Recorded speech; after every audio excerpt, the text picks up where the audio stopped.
బాగానే ఉన్నావు కదా? డాక్టర్ గారు కంగారు పడాల్సిన పనే లేదుగా. టెన్షన్ పడాల్సిన అవసరం ఏమీ లేదండి. బ్యాండేజ్ వేసి కట్టు కట్టేశాను, కానీ అక్కడక్కడ కొంచెం గట్టిగా దెబ్బలు తగిలాయి. నేను చెప్పిన ఎక్సర్సైజులు 2-3 రోజులు చేశారంటే తప్పకుండా దెబ్బలన్నీ నయమైపోతాయి. మరి పూజ పరిస్థితి ఎలా ఉంది డాక్టర్ గారు? హే పూజ, థ్యాంక్ గాడ్ నీకు స్పృహ వచ్చింది. అరే నేను ఎంత భయపడ్డానో తెలుసా? నువ్వు హాస్పిటల్లో ఉన్నావు. నన్ను ఇక్కడికి ఎవరు తీసుకొచ్చారు?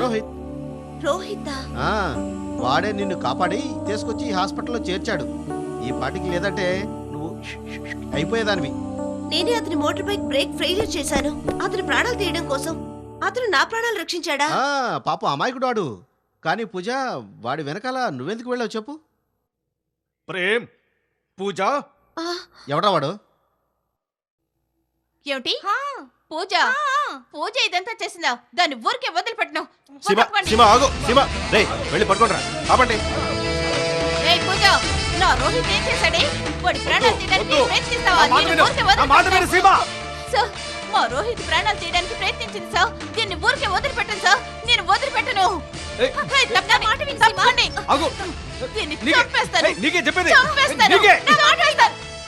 ఏంటి నువ్వు చేసే పని? నువ్వు చేసేది నీకు అర్థమవుతుందా? నువ్వు కూడా ఇలా చేస్తే నీకు పూజకి తేడా లేదు. నేను చెప్పేది అర్థమవుతుందా? ఏదో తెలుసో తెలియక చేసిందనుకో, క్షమించడమే బుద్ధిమంతుల లక్షణం.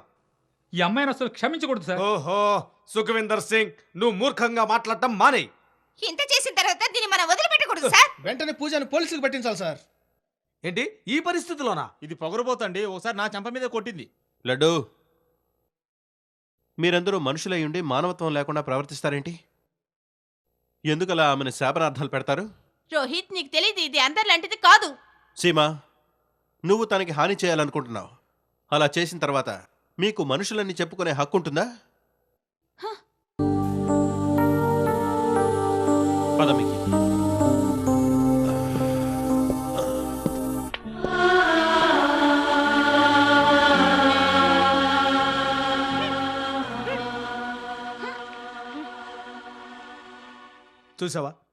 చూసావా రోహిత్ ఎలాంటి వాడు?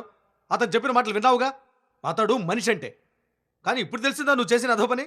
ముందా వెదవ పనిని అతనే చేశాడు సార్. అతను నా బండి బ్రేక్ ఫెయిలియర్ చేశాడు. అసంభవం. అసలు అలా జరగడానికి వీల్లేదు. నిజంగా అతనే చేశాడు సార్. నిజంగా అతనే చేస్తుంటే నేను తీసుకొచ్చి హాస్పిటల్లో ఎందుకు చేర్పిస్తాడు? ఎందుకంటే ఒక అడుక్కునేవాడు నాకు ముందుగా ఈ విషయం చెప్పాడు. అడుక్కునేవాడు చెప్పిన మాటలు నువ్వు నమ్మేవా?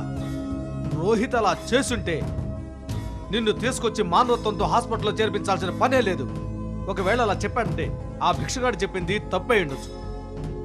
ఒకవేళ నిన్ను నిజంగానే చంపాలనుకుంటే యాక్సిడెంట్ లో రోడ్డు మీద పడిపోయిన నిన్ను అక్కడే వదిలేసి వెళ్ళుండేవాడు. ఆ రోహిత్ నువ్వు అనుకున్నటువంటి వాడు కాదు పూజ. అతను అనాథ. జీవితాన్ని బాగా కాచి వడబోశాడు. అందుకనే అతను అలా చేయడని ఖచ్చితంగా చెప్తున్నాను. అతన్ని అర్థం చేసుకోవటానికి ప్రయత్నించు పూజ. ఒక మనిషిని ద్వేషించి దూరం చేసుకోకూడదు, ప్రేమించి దగ్గర చేసుకోవాలి. అతను నీకు శత్రువు కాదు, మిత్రుడుగా భావించు.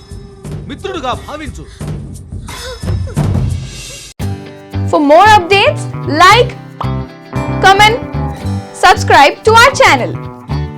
Hey darlings, గంటని click చేయడం మర్చిపోకండి.